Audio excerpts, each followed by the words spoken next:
Assalamualaikum warahmatullahi wabarakatuh.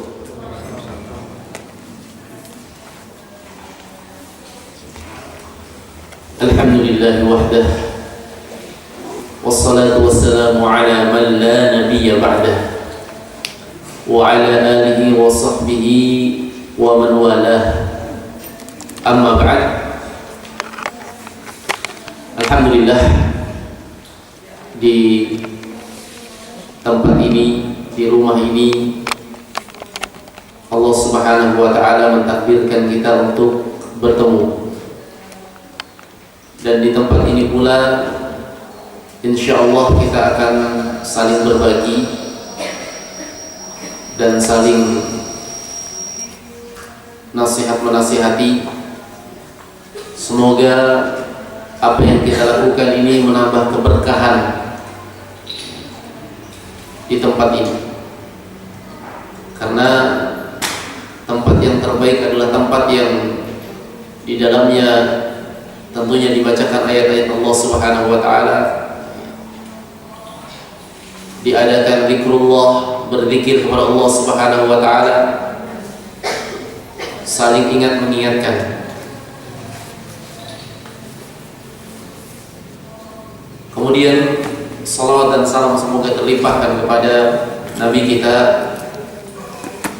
Muhammad sallallahu alaihi wasallam serta keluarga dan para sahabat dan juga para pengikut beliau ila yaumil qiyamah.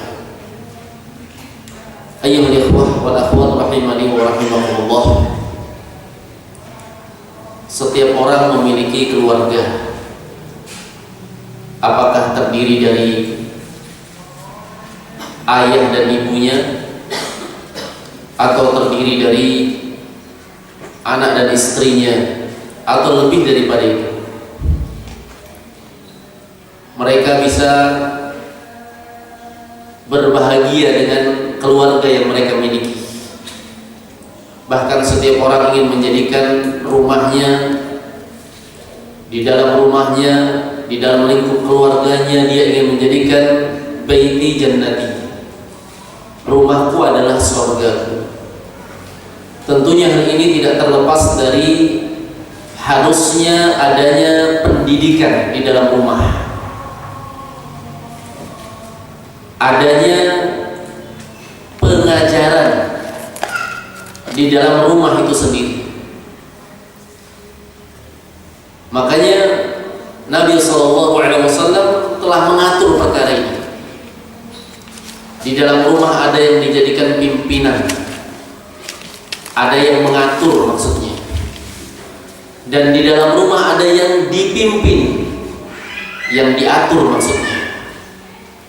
Ini semua telah digariskan dan diajarkan di dalam Islam. Seperti dalam sabda Nabi SAW, kullukum ra'in wa kullukum mas'ulun an ra'iyati. Setiap dari kalian adalah pimpinan, dan setiap dari kalian akan dimintai pertanggungjawaban tentang kepemimpinannya. War-rajulu ra'in ala ahli baitihi. Seorang laki-laki adalah pimpinan bagi keluarganya. Wa huwa mas'ulun an ra'iyati. Dan dia akan dimintai pertanggungjawaban tentang kepemimpinannya. Ada aturan di dalam rumah tangga agar rumah tersebut menjadi rumah yang sakinah, yang tenang, rumah yang di dalamnya terdapat kebahagiaan, bukan menjadi sumber malapetaka dan keributan. Dan di antara bagian keluarga yang sangat penting untuk diperhatikan adalah anak-anak kita. Makanya tarbiyatul aulad, pendidikan anak di dalam Islam merupakan perkara yang sangat dan sangat penting sekali. Bersamaan dengan sulitnya dan banyaknya orang yang gagal di dalam mendidik anaknya. Karena hanya ada dua, Pak, Bu. Ada yang berhasil dalam mendidik, ada yang gagal dalam mendidik. pendidikan ini sangat sulit sekali, bahkan berat bagi sebagian orang, maka Islam tidak tinggal atau tidak meninggalkan urusan ini begitu saja. Akan tetapi Islam datang dengan metode-metode, cara-cara bagaimana agar seorang berhasil mendidik anaknya. Namun sebelum kita masuk kepada pembahasan bagaimana sih trik agar seorang berhasil di dalam mendidik anak, perkara yang penting yang harus diketahui juga bahwasanya hidayah itu di tangan Allah. Artinya apa? Sehebat apapun trik yang kita lakukan, sehebat apapun metode dan cara yang kita lakukan untuk mendidik anak, jika memang Allah Subhanahu wa Ta'ala tidak memberikan hidayah kepada anak kita, ya tetap juga tidak berhasil, Pak. Seorang hanya dituntut untuk berjuang dan berusaha. Adapun hasilnya diserahkan kepada Allah. Itulah hidayah. Apa kurangnya metode dan pendidikan yang dilakukan oleh Nabi Nuh alaihissalam? Seorang nabi itu selalu dibimbing oleh Allah.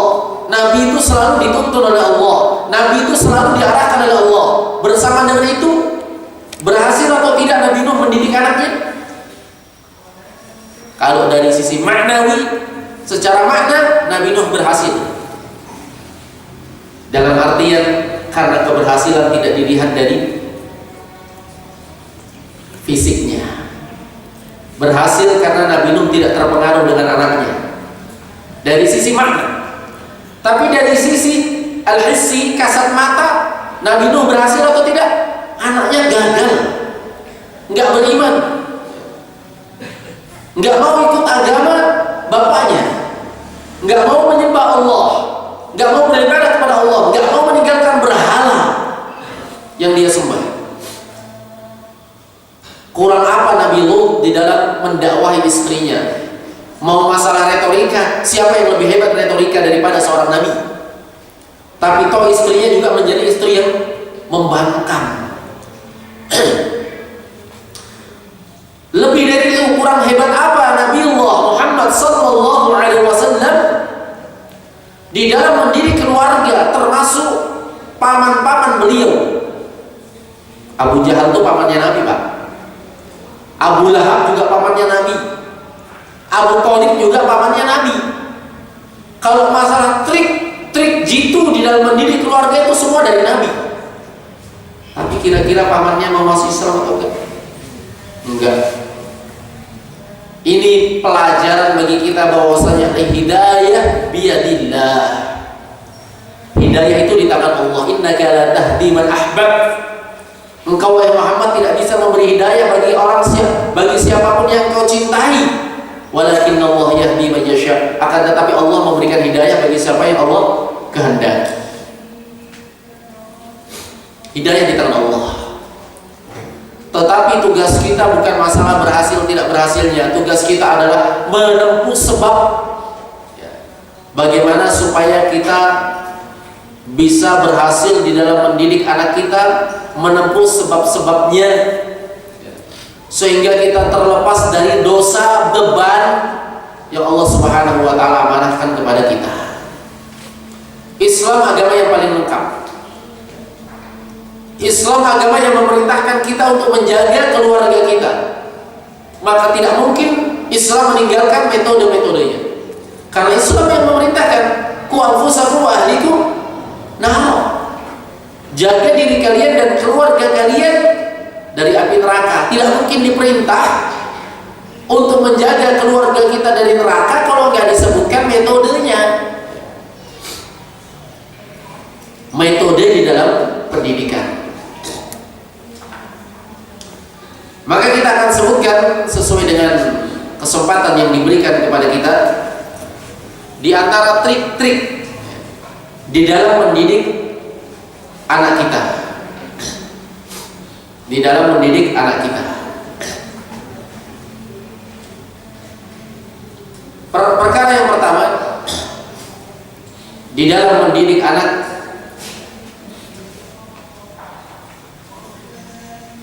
Harusnya seseorang menyisihkan waktu untuk pendidikan terhadap anaknya. Banyak orang yang mau didik anak tapi nggak memberikan waktu, nggak meluangkan waktu Pak untuk fokus mendidik. Anak itu butuh waktu untuk dididik.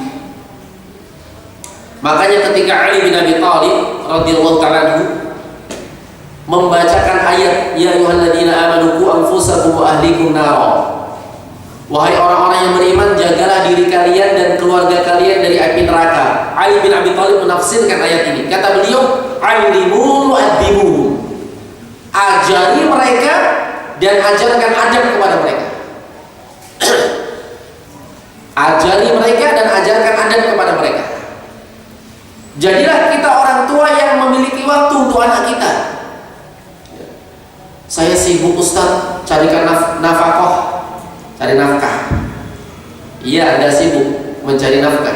Ini kan untuk anak-anak saya Ustaz, demi anak saya. Anak saya perlu sekolah. Sekolah itu pendidikan yang mendidik orang lain. Nomor satunya pendidikan itu dari orang tua. Sisihkan sedikit waktu untuk anak Anda. Alimu wa'adibuhum. Tidak akan berhasil kalau Anda mengandalkan pesantren. Anda boleh memasukkan anak Anda ke pesantren, tapi jangan hilangkan tugas Anda sebagai orang tua menyisihkan waktu untuk mendidik anak Anda. Karena yang dimintai pertanggungjawaban di hadapan Allah bukan ustadznya, tapi orang tuanya. Ketika Nabi SAW menyebut tentang anak, bisa berhasil atau tidak, maka Nabi menyebutkan, lihat kata Nabi, kullu mauludin yuladu 'ala fitrah, setiap anak itu dilahirkan dalam keadaan fitrah. Fa'abawahu, maka kedua orang tuanya, ibu bapak, perhatikan ini Pak, perhatikan ini Bu. Fa'abawahu, kedua orang tuanya, yuwahidanihi au yunasranihi au yumajjisanihi, yang membuat dia menjadi Yahudi, yang menjadikan dia menjadi Nasrani, yang menjadikan dia sebagai Majusi. Siapa kata Nabi? Orang tua. Nggak disebut ustaz,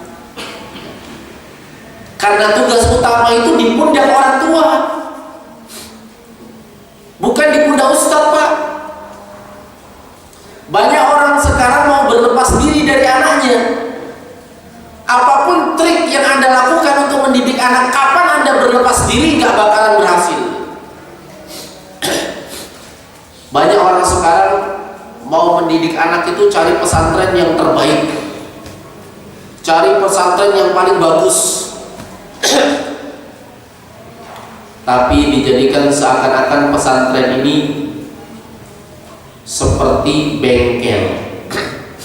Tahu bengkel Pak? Tahu bengkel ya?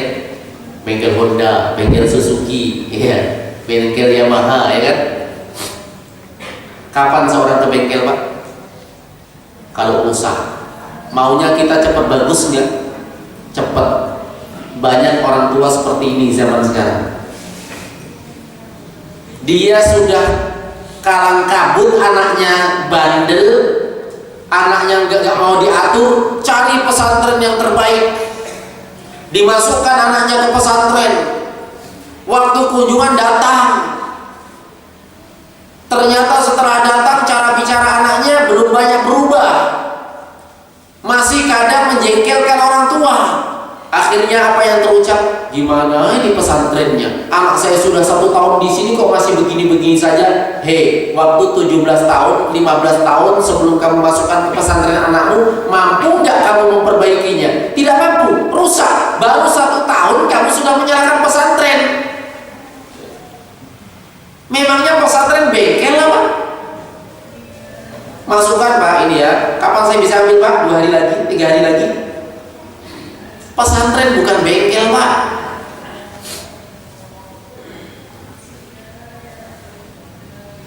Anda mendidik anak Anda 2, 3, 4 orang selama 15 tahun, anak Anda masih akhlaknya gak karuan, adabnya gak karuan, ilmunya gak ada.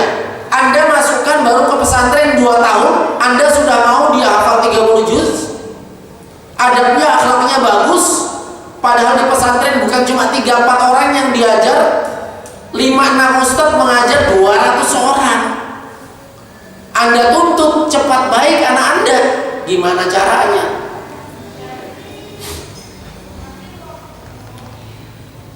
Harusnya yang memiliki potensi lebih besar itu Anda mendidik anak Anda itu berhasil di rumah.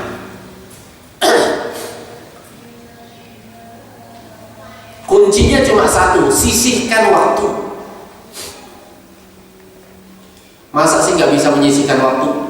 Kerja Ustadz, pagi-pagi siap-siap untuk kerja, berangkat kerja, pulang kerja, istirahat, capek ya. Habis itu selesaikan tugas di rumah ya. Baru sempat ngobrol-ngobrol sama istri, nggak lama sudah malam, ngantuk. Belum lagi kalau ikut kajian. Untuk anak nggak ada. Saya katakan, lebih penting mana Anda ikut kajian atau Anda menyisihkan waktu untuk anak Anda? Perhatikan ini jemaah, perhatikan ini ikhwah. Kita masukkan ke poin yang pertama, karena trik apapun yang dilakukan orang tua tidak akan berhasil kapan dia tidak menyisihkan waktu untuk pendidikan terhadap anaknya.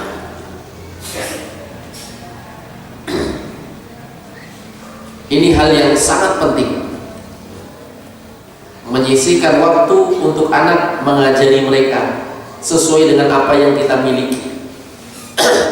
Enggak harus kok kita yang ngajari dia hafal 30 juz, enggak. Tapi paling tidak apa yang kita mampu. Karena anak itu nurunnya ke orang tua Pak, bukan ke ustadznya.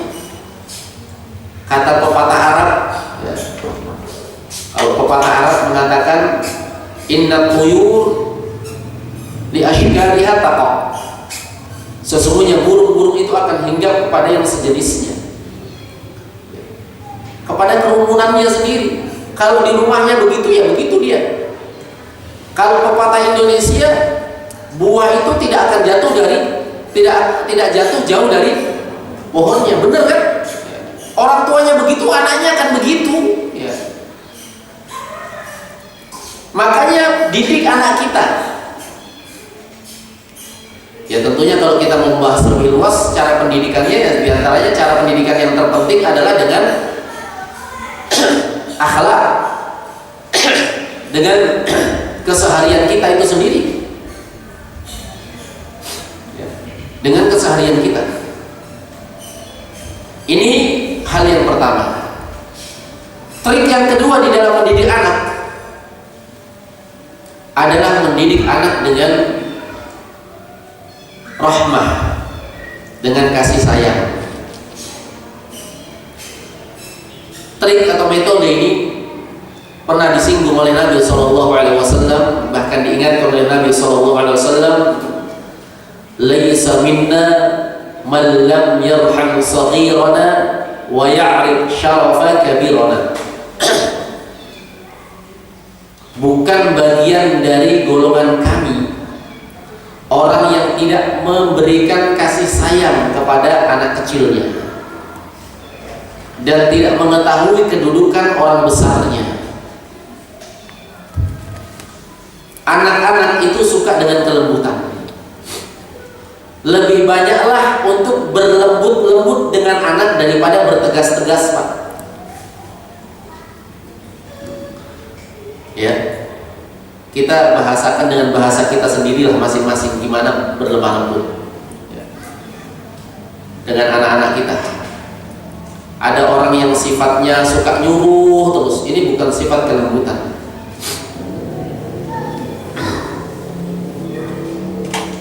Tapi anak-anak itu dilembuti, disayangi. Itu salah satu bentuk mendakwahi anak-anak, mendidik anak-anak. Bahkan hakikat dakwah seluruhnya asalnya dengan kelembutan, Pak. Ada sebuah ayat yang menyebutkan kenapa sih dakwahnya Nabi berhasil. Kok bisa dakwahnya Nabi berhasil? Dulu kan dimusuhi Pak. Bayangkan, dakwah Nabi itu bukan dakwah mudah. Dakwah Nabi itu Nabi masuk ke komunitas yang sama sekali nggak mengenal Allah. Nabi masuk ke komunitas, ya, ke suatu kaum yang mereka sama sekali nggak mau menunggalkan Allah dalam ibadah. Sembahan mereka banyak, nggak mudah. Dalam kondisi Nabi sendirian. Coba bayangkan, kita aja. Saya tadi sebelum ngisi sempat ngobrol-ngobrol. Kita aja orang banyak gini Pak, mau masuk ke satu masjid yang komunitasnya lebih banyak, ya, nggak diizinkan, kita nggak bisa, ya kan? Gagal kita, nggak bisa, berat, ya. Kenapa? Kekuatan kita kurang, nggak bakalan kita berhasil, kan pikiran kita begitu. Nabi bukan lagi punya komunitas, Nabi sendirian Pak. Pada waktu itu pertama Nabi diturunkan wahyu kepadanya, yang menemaninya yang pertama membenarkan hanya istrinya Khadijah. Mau masuk ke komunitas yang begitu besar, mungkin nggak bisa berhasil. Kalau akal-akalan sih susah berhasilnya Pak ya. Tapi nyatanya berhasil. Allah bongkar apa rahasia keberhasilan Nabi SAW. Trik apa yang beliau lakukan? Nabi SAW atau Allah Subhanahu Wa Taala menyebutkan dalam Al-Quran, "Fabima rahmatin minallahi linta lahum, walau kunta faddan ghalidhal qalb lam faddu min hawlik." Allah berfirman, hanya dengan rahmat dan kasih sayang dari Allah Subhanahu Wa Taala engkau bisa berlemah lembut kepada mereka, wahai Muhammad. Ternyata Nabi masuknya dalam posisi apa? Dari arah apa? Pintu lemah lembut. Pintu alim, lemah lembut Pak. Makanya dakwah kalau kasar-kasaran nggak bakalan masuk, apalagi kepada anak-anak. Nggak bakalan masuk. Dikit-dikit anaknya dimarahi. Jangan gitu, ayo hafalkan, masa nggak bisa hafal? Ayo nulis cepat. Gitu aja, gitu aja. Jangan terus-menerus dikasari anak itu Pak. Nabi saja dipastikan nggak berhasil. Walaupun tafadhon ghalidhal qalb, seandainya kamu terlalu tegas dan keras hati wahai Muhammad, mau menang sendiri kalau bahasa kita, egois, harus diikuti apa maumu, nah itu bahasa kita. Lam faddu min haulik, mereka akan menjauh dari sisimu, nggak bakalan diterima. Apalagi jiwanya anak-anak Pak. Anak-anak itu butuh kelembutan, butuh kasih sayang, butuh sekali-kali diajak bermain.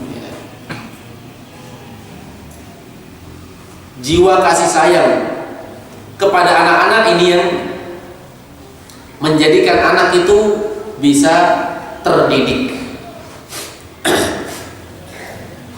Lihat, kalau kita mau lihat bentuk kasih sayangnya Nabi kepada anak-anak luar biasa. Suka negur anak-anak. Kita suka negur nggak anak-anak Pak? Kadang negurnya langsung negur bahasa Jawa. Beda menegur dengan negur ya. Kalau negur ya orang Jawa kan biasa mengingatkan, peringatan. Jangan sering negur Pak, tapi menegur. Karena terlalu sering negur ya, terlalu sering memperingatnya akan membuat hati anak-anak itu menjadi terhentak. Dikit-dikit salah, jangan gitu dong, kan gitu lagi, sudah dikasih tahu berkali-kali kok. Tidak ada jiwa kasih sayang.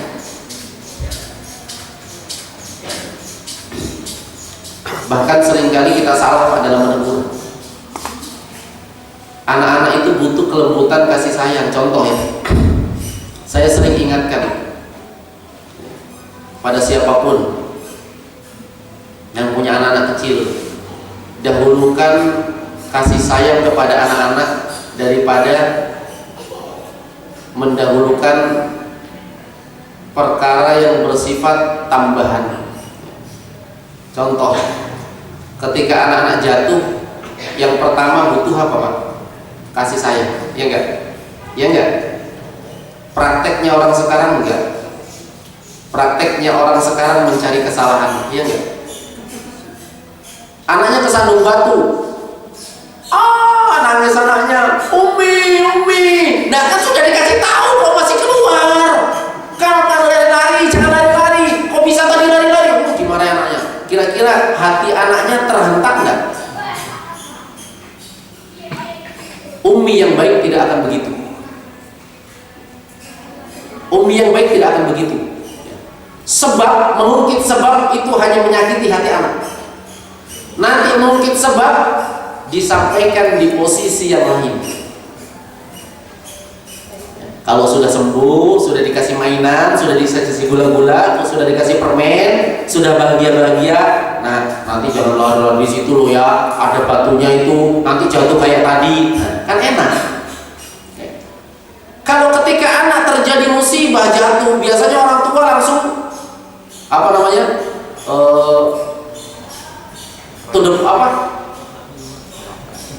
langsung terucap dengan sendirinya apa namanya? Refleks. Ya Allah, kenapa kok jalan di situ? Kenapa kok begini? Kenapa kok kamu begini? Apa nggak tambah sakit hatinya anak? Jangankan kita, jangankan anak, kita saja orang tua. Ya. Orang tua batu Pak, kerak. Istri kita datang. Nah kan sudah dikasih tahu jangan suka minum es, gimana perasaan kita? Gimana perasaan kita? Kamu ini kok ngurusi es saya sih? Dalam hati kan? Paling tidak ucapan kasih sayangnya mana dulu? Kan gitu. Kita orang tua saja mengharap begitu Pak, apalagi jiwa kecil, jiwa anak-anak. Ya. Sering nggak terjadi gitu? Ya. Antum sakit ikhwah, atau tiba-tiba antum jualan nggak banyak laku, pas pulang, Bi berapa dapatnya Bi? Ya cuma 200.000 Bi.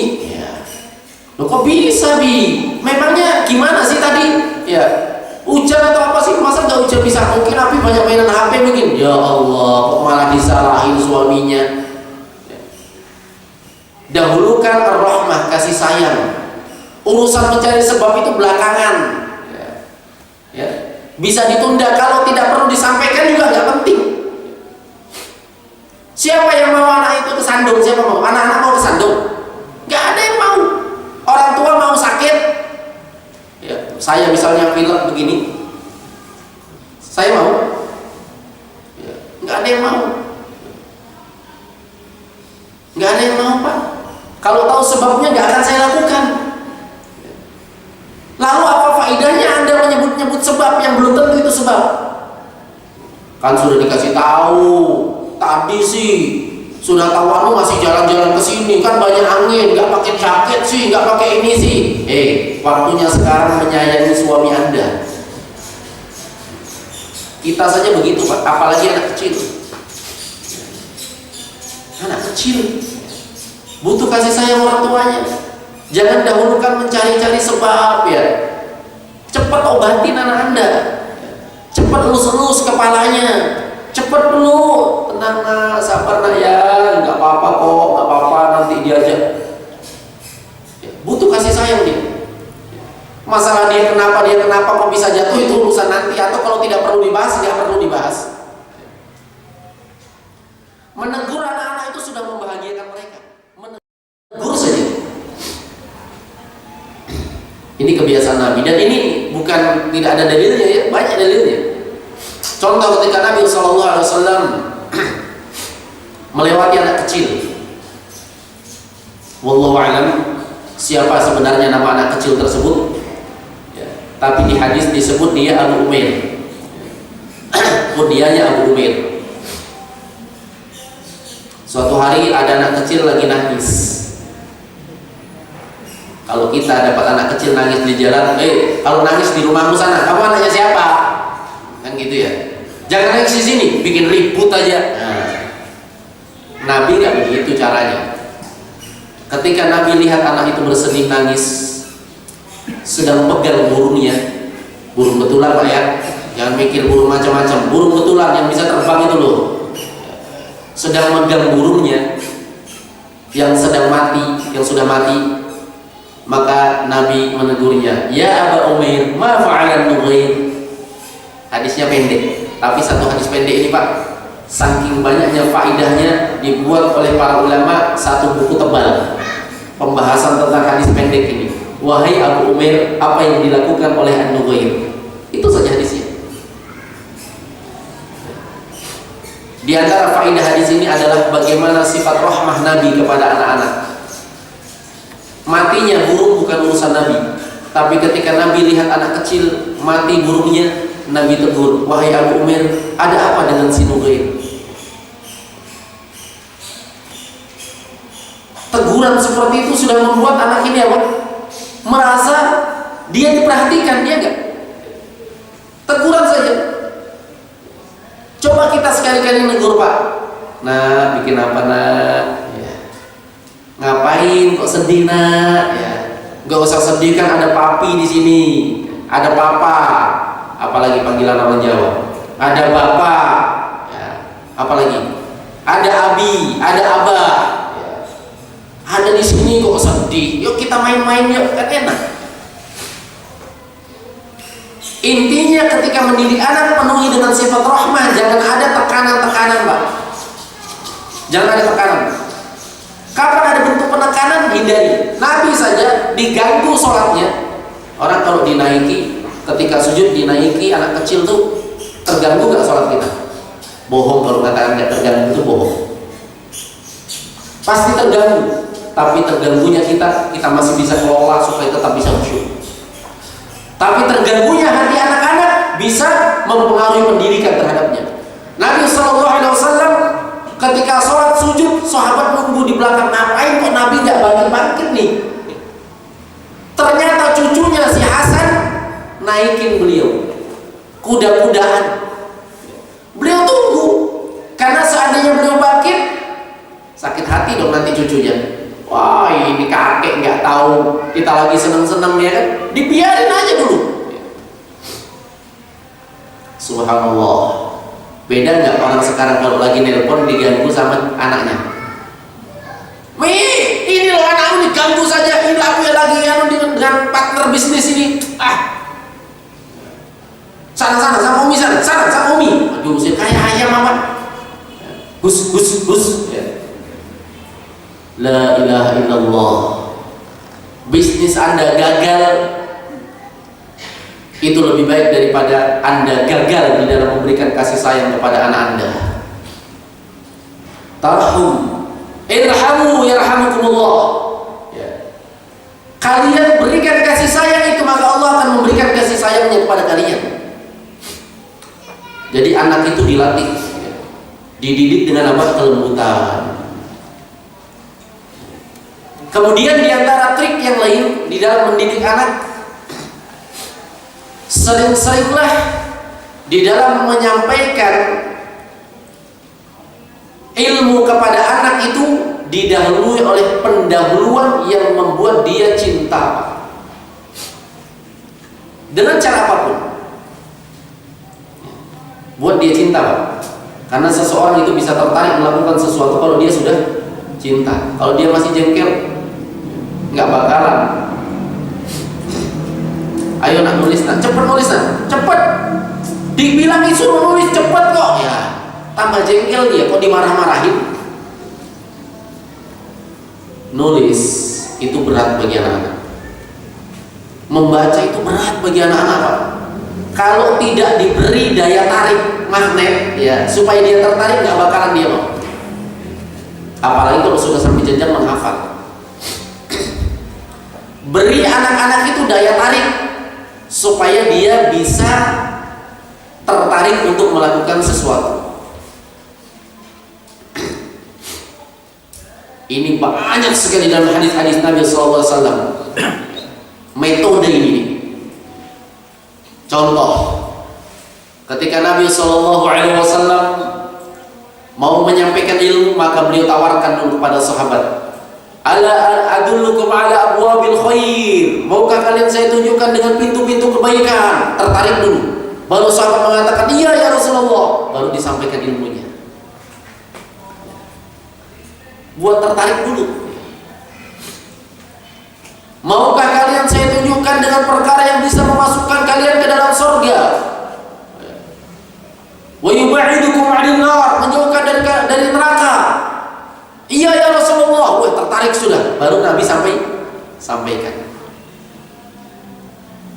Siapa di antara kalian ayyati ilal bathan, yang mau datang ke tempat yang namanya bathan, atau aqiq, atau tempat yang namanya aqiq, fayati binaqaytaini qalbumawain, untuk mengambil dua ekor onta gemuk gratisan. Saya ya Rasulullah. Baru disampaikan ilmunya.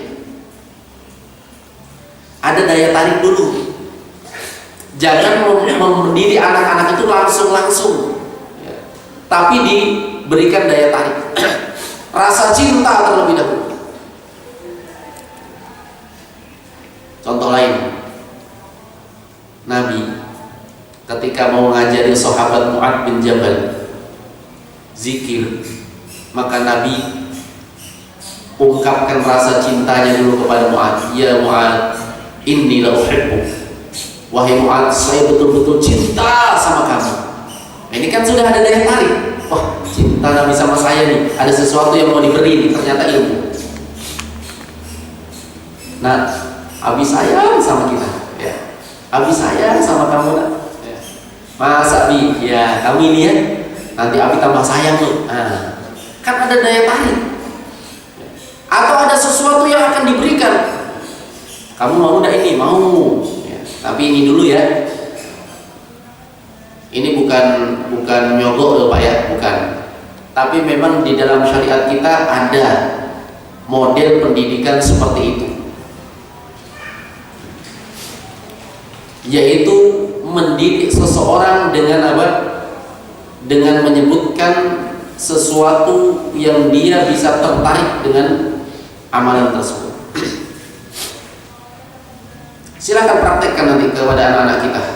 Nah, kalau bisa Abi kasih ini, tertarik tuh. Makanya di dalam Islam ada apa Pak? Di dalam Islam ada yang namanya saling memberi, ya enggak? Tahabu, kata Nabi. Saling memberi hadiahlah, karena dengan saling memberi hadiah kalian akan saling mencintai, saling tertarik Pak. Mau saya contohkan? Misalnya, ada ikhwah di sini yang memberi saya HP. Ini ikhwah di sini, masya Allah. Anggaplah jumlahnya 50 orang ya. Satu orang memberi saya HP. Kira-kira dari 50 orang yang paling saya senangi siapa Pak? Yang masih saya HP dong. Ya kan? Terus ada lagi satu orang, Ustaz, ini Ustaz kunci mobil untuk antum. Ini contoh loh ya, jangan beneran. Kalau beneran saya nggak nolak. Contoh ya, contoh. Ini Ustaz kunci mobil untuk antum. Baik. Kira-kira yang memberi HP dengan yang memberi mobil nanti siapa yang lebih saya cintai? Hah? Bohong kalau saya mengatakan saya lebih cinta yang memberikan HP. Pasti saya lebih mencintai yang apa? Memberikan saya mobil. Tanamkan ini kepada anak-anak kita. Bagaimana ketika kita selalu memberi, tidak harus harta itu. Kita selalu memberikan kasih sayang kepadanya, memberikan sesuatu yang bisa membahagiakannya, selalu tersenyum kepadanya. Dia akan cinta kepada kita. Kalau seorang sudah cinta, cinta ini adalah daya tarik dia untuk melakukan apa yang kita perintahkan, nurut dia. Antum aja kenapa bisa dengarkan Ustaz? Antum pasti cinta dengan ilmunya Ustaz kan? Dan cinta dengan Ustaznya, ya enggak? Ada Ustaz di sana yang antum gak datangi. Kenapa? Gak seneng saya Ustaz? baca dalil aja nggak jelas. Dari kalimat tidak senang itu, maka antum tidak mau mendatangi, ya enggak? Maka cinta ini sangat penting sekali. Maka mendidik anak itu bagaimana menanamkan kecintaan dulu kepadanya, sehingga dia juga tertanam cinta pada Anda. Dengan cara apa? Sering-seringlah mengungkapkan ungkapan-ungkapan kebaikan, ungkapan-ungkapan kasih sayang, ungkapan-ungkapan cinta. Ini bilang sayang sama anaknya aja nggak pernah. Bilang sayang sama anaknya saja nggak pernah. Sering-sering aja nggak masalah. Kata Nabi SAW, "Idza habba ar-rajulu akhahu falyukhbirhu annahu yuhibbu." Siapa yang sayang kepada seseorang, hendaklah dia ungkapkan kalau dia sayang kepadanya. Saya, ya, nah, Abi sayang banget sama disebut namanya, sama Aisyah misalnya. Sayang banget. Jangan tinggalin Abi dong, jangan ini dong, ya. Bukan basa-basi. Nah, tadi yang pertama, Pak. Yang pertama tadi metodenya tarahum. Yang kedua, yang pertama tadi tentunya memberikan waktu, ya. Waktu. Yang kedua, tarahum, memberikan kasih sayang, saling mengasihi. Yang ketiga, tahabbub, saling memunculkan kecintaan. Nah, kemudian tidak tertinggal lagi T berikutnya, ta'awun, saling tolong menolong, bantu membantu. Ini juga penting dalam pendidikan anak. Kadang orang tua tidak membantu anaknya di dalam memenuhi kebutuhannya. Dia hanya melihat anaknya itu kebutuhannya makan dan minum saja, padahal anaknya memiliki kebutuhan yang lainnya. Contoh, anaknya sudah mulai beranjak besar, dia suruh berjilbab, jilbabnya cuma satu, bosen anaknya, males pakai. Bagaimana supaya memunculkan lagi senang dengan jilbab? Belikan yang baru loh. Pendidikan itu butuh pengorbanan. Belikan yang baru, kan senang pakai anaknya. Ini contoh, membantu dalam perkara yang memang dibutuhkan anak-anak. Ta'awun, saling membantu. Wa ta'awanu 'alal birri wat taqwa, saling tolong menolonglah. Ya. Apalagi kalau anak-anak sudah masuk pesantren misalnya, dia butuh buku, dia butuh alat tulis, dia butuh keperluan-keperluannya, maka di sini butuh ta'awun, saling apa? Saling membantu. Orang tua membantu anaknya apa keperluan anaknya. Jangan yang dipikir orang tua biasanya cuma makan, minum, sama main-main. Tiap Sabtu Ahad diajak ke tempat rekreasi, itu aja. Seakan-akan kebutuhan anak-anak hanya itu saja.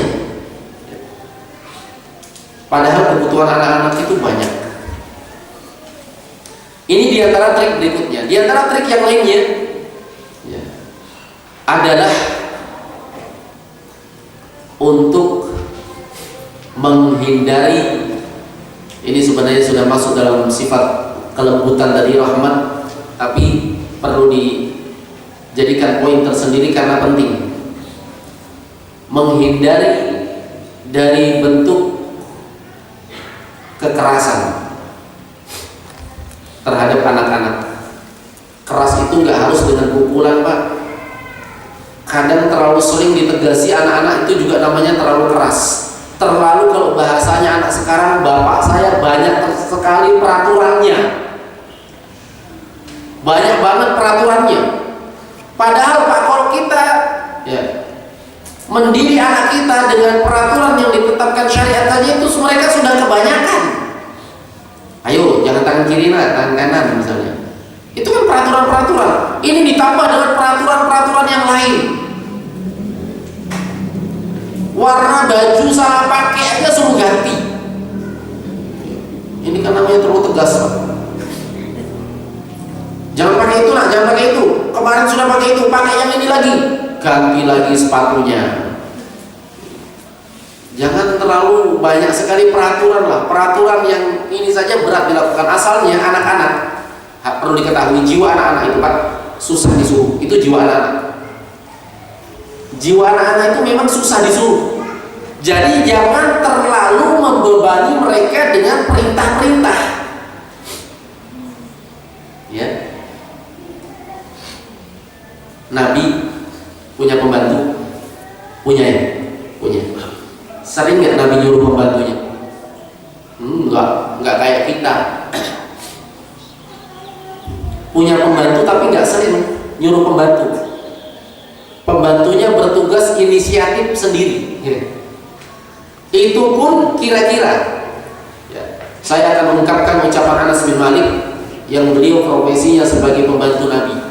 Jadi Anas bin Malik itu ketika menjadi pembantu Nabi umurnya 10 tahun, berarti masih anak-anak. Kira-kira kalau anak-anak banyak salahnya nggak Pak? Banyak ya pasti ya. Beliau menjadi pembantu Nabi selama 10 tahun. Kira-kira kalau 10 tahun banyak salah nggak sama Nabi Pak? Oh, pasti banyak. Kita aja pembantu baru 6 bulan sudah cari pengganti karena nggak cocok. Kenapa nggak cocok? Banyak keinginan kita yang nggak terpenuhi. Itu kan kita.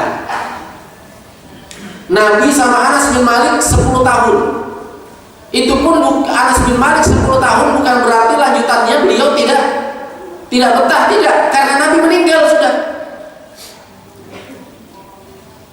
Kata Anas bin Malik radhiyallahu ta'ala anhu, khadimtu Nabiy sallallahu alaihi wasallam 10 sinin. Aku menjadi pembantu Nabi sallallahu alaihi wasallam selama 10 tahun. Umur saya 10 tahun waktu itu, berarti saya umur 20 tahun Nabi sudah meninggal. 10 tahun saya menjadi pembantu Nabi. Apa yang diungkapkan Anas bin Malik selama 10 tahun? Fala syatamani wala ghadabani wala darabani wala yaqulu li lima fa'alta hadha. Nabi tidak pernah memukul. Bayangkan, Anas bin Malik kalau dipikir bukan anaknya Nabi, pembantu. Wajar kalau kita hukum dia, itu wajar. 10 tahun lagi. Kalau kita sudah pernah pukul anak Pak? Lupa berapa kali Ustaz. Anas bin Malik gak pernah dipukul Nabi. Wala syatamani, beliau gak pernah mencelaku. Wala qadamani, beliau tidak pernah memarahiku. Memarahi itu loh, gak pernah Nabi marahi Anas bin Malik. Padahal pembantu sering salah gak? Ya sering. Kadang masakannya lupa garamnya. Kalau kita lupa garamnya ini, siapa yang masak ini? Muntahkan. Iya. Nabi enggak pernah marahi saya Nabi. Wala yaqulu li, bahkan Nabi tidak pernah berkata kepadaku, "Kenapa kamu lakukan begini?" Enggak pernah. Padahal namanya pembantu Pak, biasa enggak melakukan sesuatu yang beda disuruh tuannya? Biasa ya. Disuruh beli korek api, malah belinya korek gas, kan begitu. Kan biasa kesalahan begitu. Nabi gak pernah, Nabi terima aja, gak pernah mengatakan, kok kamu yang begini sih yang kamu beli, enggak. Beda gak kita? Anak kita pakai sepatu warna merah, bajunya biru, dimarahi, jangan pakai yang itu nak, gak cocok, pakai yang biru aja. Pernah gak? Sering Ustaz, memang gak cocok Ustaz, saya malu sama teman-teman. Mana yang kamu dahulukan? Malu kamu dengan orang lain atau memberikan bekas hentakan di hati anakmu? Tertanam di jiwa anak-anak, orang tua saya ini terlalu merintah saya, terlalu menekan saya. Biarkan aja, paling lucu-lucu loh, kok itu ya Om? Nggak cocok ya, dia yang mau Om. Ya, memang ini aneh-aneh anaknya kan biasa aja kali bicaranya sama akhwat nggak usah terlalu ya, akhwat juga nggak kepo-kepo banget kali ya kan, biasa aja. Kecuali kalau anaknya sudah membawa perkara-perkara yang ya, melanggar syariat ya, dimarahi. Misalnya ada ya apa kaosnya abinya dibawa ke taklim, ya ditegur dengan cara yang baik, diarahkan yang baik, ya kan begitu. Jadi mendidik anak itu nggak perlu dengan keras-kerasan, santai aja Pak. Penuhi dengan apa? Kasih sayang, kelembutan, dan menjiwai hati anak-anak. Ya, hati anak-anak itu dijiwai sehingga kita bisa Pak, menentukan sikap apa yang harus kita lakukan. Nah, barakallahu fiik. Sekira ini yang bisa saya sampaikan untuk pertemuan kita kali ini. Mungkin kelanjutannya ada sesi tanya jawab ya. Baik, tafadhol.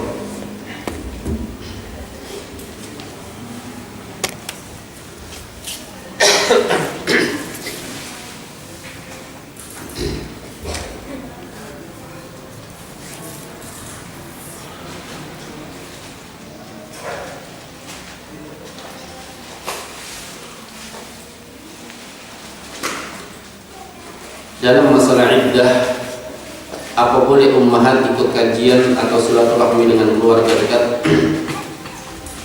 La tukhrijuhunna, jangan keluarkan mereka fi iddatihinna, di masa-masa iddah mereka. Maka para ulama menjelaskan bahwasanya yang dimaksud jangan keluarkan mereka, yang pertama jelas tidak boleh bersafar. Ini yang pertama. Yang kedua, tidak boleh keluar dari rumahnya biduni hajah, tanpa hajat yang penting.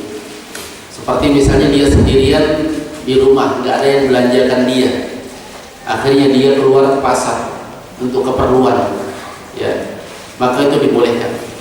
Adapun ikut kajian dan silaturahmi keluarga, kapan tidak bersifat harus, ya, maka hendaklah dia tetap tinggal di rumah-rumahnya. Itu lebih menjaga batasan-batasan dia di masa iddahnya. Wallahu a'lam.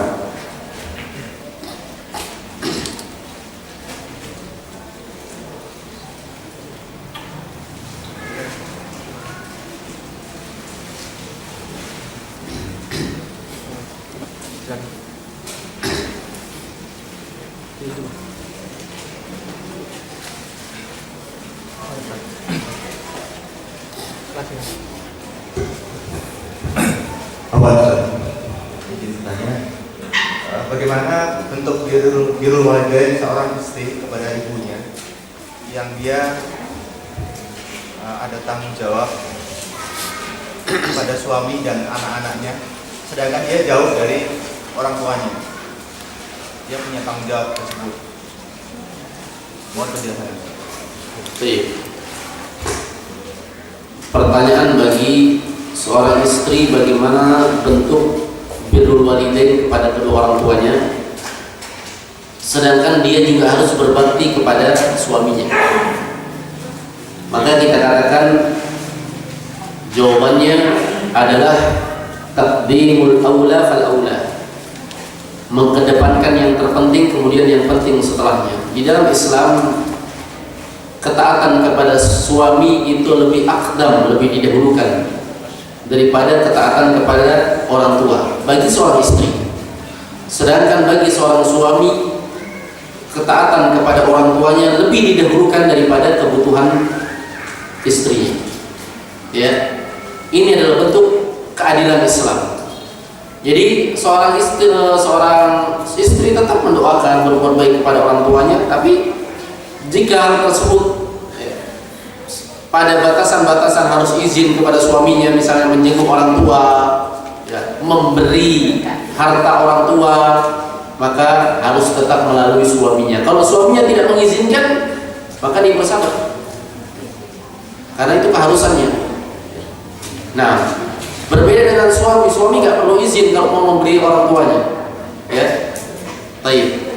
Dan masih banyak cara-cara lain untuk berbakti kepada orang tua di tempat yang jauh, ya. Misalnya dia dengan mendoakannya, ya, dengan sering-sering menyambung silaturahmi melalui media sosial misalnya, ya, di telepon dan seterusnya. Allahu a'lam.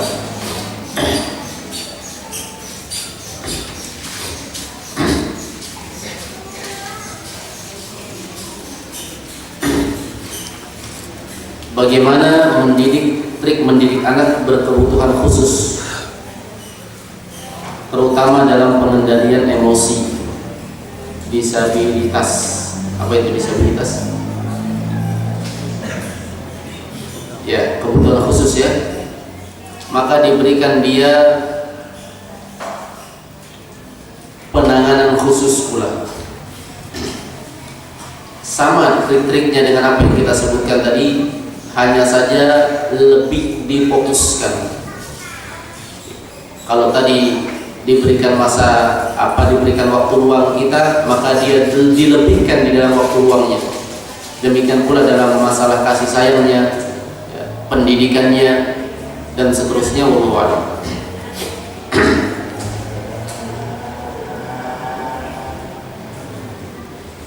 Bagaimana cara yang tepat untuk mendidik atau menasihati anak usia 16-17 tahun yang ketika pulang dari pondok banyak menghabiskan waktunya untuk game online di media sosial karena khawatir kami menjadi orang tua yang durhaka. Masya Allah. La ilaha illallah.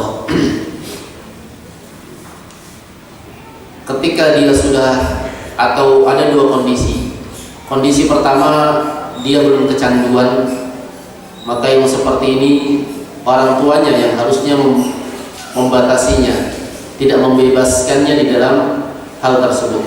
Adapun jika sudah kecanduan, maka paling tidak diberikan waktu-waktu, pembatasan waktu, ya, untuk melakukan hal tersebut. Ini pun di sini disebutkan umurnya 16 dan 17 tahun. Ini berbeda dengan sikap kita kepada anak kecil. Sikap anak kecil biasanya lebih gampang untuk dikendalikan. Sedangkan anak 16-17 tahun itu biasanya lebih condong kepada merasa dirinya sudah bisa berpikir sendiri, ya. Maka yang seperti ini, bentuk nasihat orang tua adalah sudah bisa dalam bentuk bukan seakan-akan mengajar, tetapi mengajak untuk sharing, ya istilahnya, ngobrol-ngobrol bareng. Ajak dia ke rumah makan misalnya, santai-santai, kemudian ngobrol-ngobrol biasa, santai-santai, ya. Karena anak kalau sudah dewasa dan merasa kayak diajari, kadang dia juga sudah bisa mulai merasa pintar, kan gitu. Nah, dan diantara bentuknya adalah dengan sistem tanya jawab. Tanya jawab itu nggak harus yang bertanya itu nggak tahu, tapi yang bertanya itu sebenarnya tahu tapi pengen, ya, jawaban itu keluar dari orang yang ditanya. Misalnya, nak, kamu kalau di sana kalau nggak main HP gimana perasaannya? Enak-enak aja kan ya? Kok di rumah begini-begini dan seterusnya. Ajak ngobrol santai, ya. Baik, semoga Allah Subhanahu wa taala memberikan kemudahan.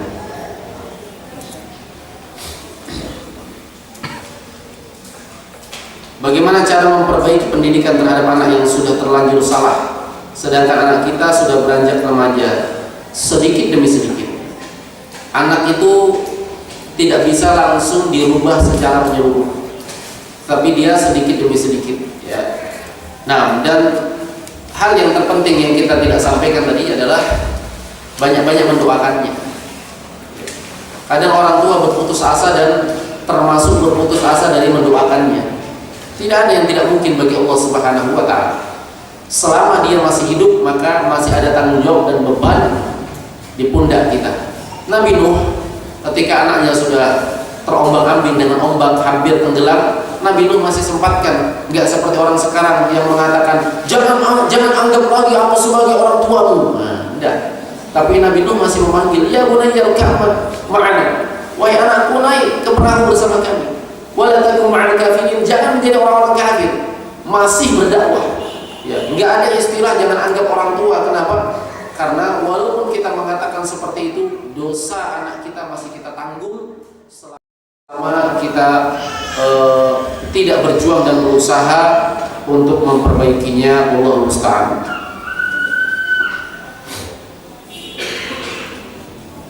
Saya ibu dengan dilema, karena saya ingin menyebar ilmu dengan mengajar dan mengurus kajian-kajian. Tapi saya tidak bisa menjaga anak-anak saya, hingga saya lebih sering meninggalkan mereka dengan orang tua saya. Orang tua meminta saya untuk lebih memperhatikan anak-anak saya, tapi saya juga ingin berdakwah. Mana yang lebih baik bagi saya, Ustaz? Lebih baik bagi Anda untuk mengurus anak Anda. Jika Anda mampu untuk terus berdakwah, maka sisihkan waktu untuk berdakwah. Tapi berikan waktu untuk anak Anda. Jangan dititipkan ke orang tua. Ini sama pembahasan tadi. Kalau tadi ke pesantren, ini ke orang tua. Orang tuanya dijadikan bengkel. Nah, berdakwahlah, tapi jangan sampai menghalangi Anda dari pendidikan terhadap anak Anda. Perhatikan dia, didik dia, karena pendidikan yang pertama itu terhadap keluarga, baru orang lain. Ku anfusakum wa ahlikum nar. Jagalah diri kalian dan keluarga kalian dari api neraka. Nah, wallahu a'lam.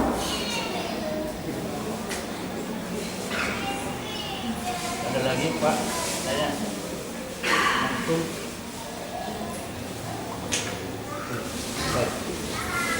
Teknik pada. Ustaz, sering kita jumpai ada orang tua yang mengajak anaknya ke masjid yang masih kecil.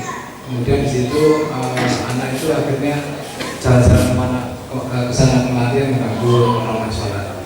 Dan kadang pula kita jumpai juga dalam saat kajian itu anak-anak juga lari-lari ke sana kemari yang mengganggu dalam majelis. Tapi orang tuanya diam saja, pakai sebagai bentuk pembiaran atau pendidikan yang biar tidak merasa tertekan gitu. Terima kasih. Baik. Pertanyaan bagus tentang anak-anak yang ke masjid, anak kecil yang ke masjid kadang mengganggu jamaah. Ya. Terlebih lagi orang yang seperti ini biasanya dari kalangan ikhwah yang sudah paham dan dia merasa bahwasanya itu adalah dicontohkan oleh Nabi SAW karena Nabi membawa cucunya. Perlu diketahui ikhwah, ada namanya perkara sunnah. Sunnah yang kita ikuti sunnah tersebut. Ada perkara yang namanya fitnah, yang jika mengkhawatirkan munculnya fitnah itu harus yang menjadi perkara sunnah adalah meninggalkan sunnah. Dipahami ya? Saya akan berikan contoh satu. Ketika Mu'adz bin Jabal radhiyallahu ta'ala anhu, beliau adalah ulama dan sahabat.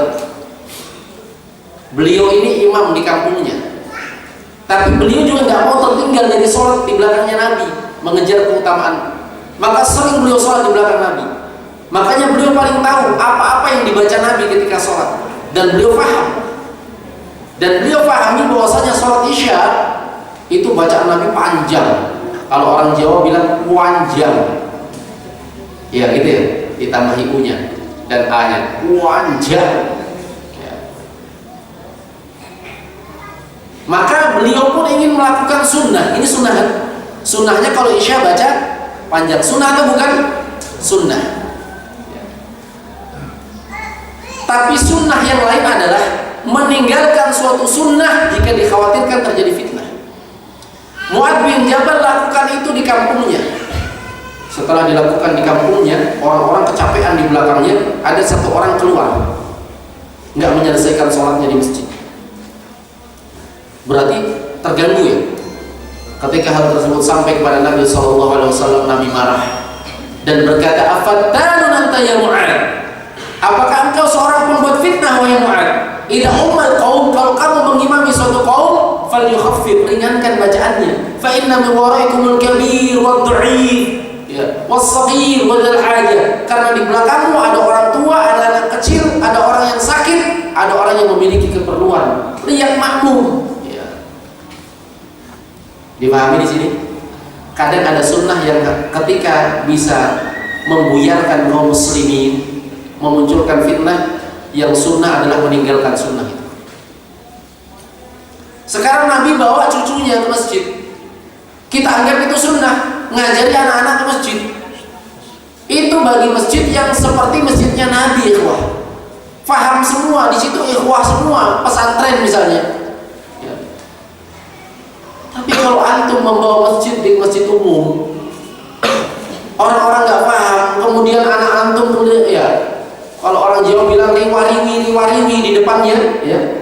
mengganggu orang, kan muncul fitnah. Ini berjenggot-jenggot ini dasar. Akhirnya jenggot yang disalahkan, padahal jenggot nggak tahu apa-apa. Ya enggak? Iya. Makanya sunnahnya adalah antum jangan bawa anak kecil ke masjid. Bagaimana kalau sudah dibawa ustaz ternyata bikin ribut anak kecil? Lebih baik antum ambil anaknya, atur anak antum jangan sampai mengganggu orang. Kalau perlu dipulangkan dulu, kembali lagi sholat. Difahami? Supaya tidak membuat fitnah di kalangan kaum muslimin. Ini beda dengan pengajian, Pak. Karena pengajian itu rata-rata ikhwah, ya seperti sekarang kita ikhwah salaf semua ya.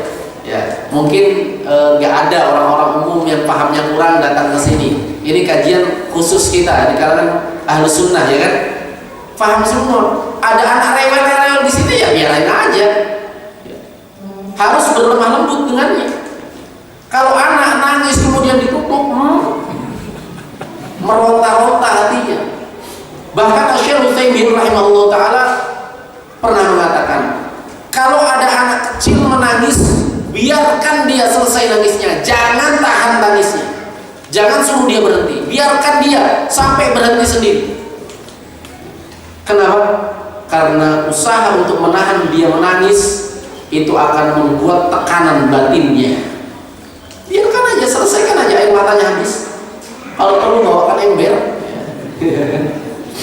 Biar aja, memang sudah waktunya nangis. Itu kalau di kajian kita. Ya, makanya ibu-ibu, kesalahan ibu-ibu kadang marahin anaknya, dia mau bikin malu umi.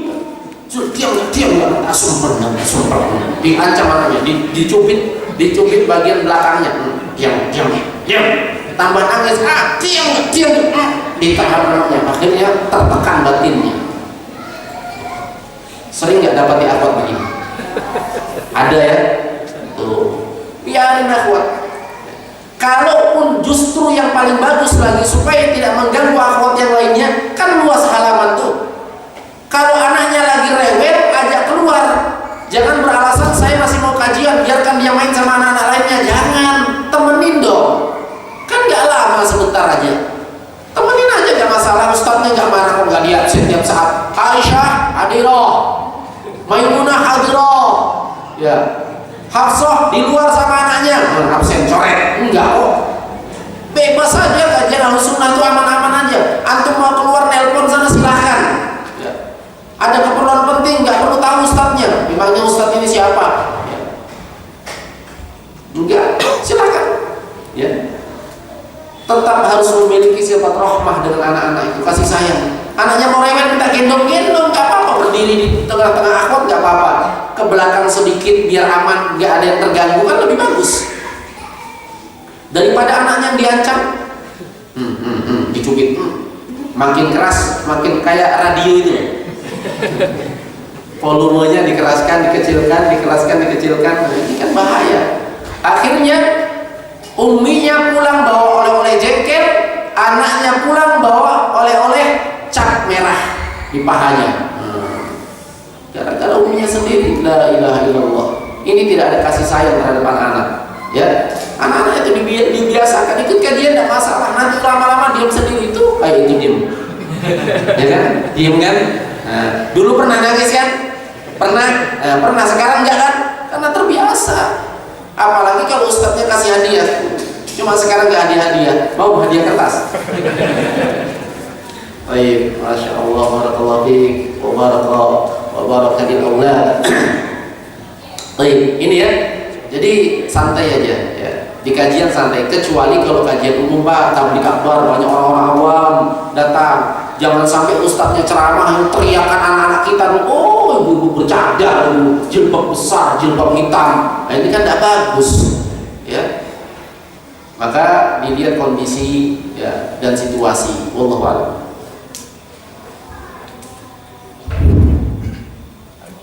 Baik, satu lagi. Ada?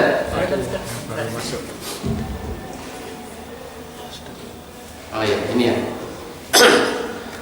Bagaimana cara saya menghilangkan rasa sakit hati dengan perkataan dan kalimat-kalimat anak yang menyakiti hati saya? Contoh, nggak pengen punya umi, nggak mau punya abi, ya biasa aja. Anak sendiri bilang begini. Ya. Kalau bilang nggak pengen punya umi, uminya marah, ya santai aja. Nggak pengen punya abi, ya santai aja. Tapi yang marah itu kalau abinya bilang, abi, saya nggak punya pengen umi lagi. Ada laginya baru. Nah, usia anaknya 7 tahun masih wajar. Ya. Dia mau mengatakan saya benci abi, ya abinya, abi begini, abi begitu, biasa aja. Namanya anak-anak, biarkan mereka melontarkan. Justru itu menjadi pelajaran kita. Kenapa? Wah, jangan-jangan ada di dalam hati anak saya sesuatu yang mengganjal dia, sehingga kenapa kok muncul itu? Kan jadi introspeksi diri, muhasabah kan? Ya. Nah, jangankan anak-anak, ibu-ibu sekalian, para bunda, jangankan anak, orang saja kita maafkan, ya enggak? Ya. Untuk mengakhiri kajian kita kali ini, saya mau cerita. Ada cerita tentang seorang calon penghuni sorga. Mau nggak diceritain? Ya. Calon penghuni sorga loh ini. Jadi suatu hari ketika Nabi SAW berceramah, di tengah ceramahnya Nabi berkata, sebentar lagi akan datang rajulun min ahli jannah, seorang laki-laki dari penghuni surga. Langsung tegang para sahabat menunggu, siapa kira-kira datang, siapa kira-kira datang. Ternyata datang seorang laki-laki dari Ansor. Di hadis tidak disebut namanya. Wih, ini laki-laki yang di penghuni surga. Besoknya Nabi mengadakan kajian, tiba-tiba Nabi berkata begitu lagi, sebentar lagi akan datang seorang laki-laki dari penghuni surga. Ternyata orang kemarin lagi datang. Betul-betul meyakinkan ini. Besoknya lagi Nabi begitu lagi, 3 kali. Sahabat yang bernama Abdullah bin Amr bin Al-As penasaran, apa sih ini keistimewaannya orang ini? Kayaknya biasa-biasa aja. Akhirnya dia pun cari cara, pengen tahu. Sahabat kan sifatnya apa? Sifatnya berlomba-lomba ya. Kalau ada kebaikan pasti dikejar. Pengen tahu gimana saya caranya tahu apa sih amalan orang ini sehingga dia dijamin menjadi penghuni surga. Akhirnya Abdullah bin Amr mendapatkan cara. Tahu Abdullah bin Amr bin As yang dikenal dengan abidus sahabat, ahli ibadahnya sahabat, nggak pernah meninggalkan sholat malam. Akhirnya dia punya cara. Apa caranya? Dia bertamu di rumahnya orang itu. Dia ikuti, oh ini rumahnya. Abdullah bin Amr datang, saya boleh izin bertamu bermalam di sini? Oh silakan. Dijamin bermalam. Malam pertama Abdullah tidak tidur, mau mengawasi apa amalannya orang ini. Biasanya kan amalan itu disembunyikan kan, malam baru dia beramal antara dia dengan antara Allah.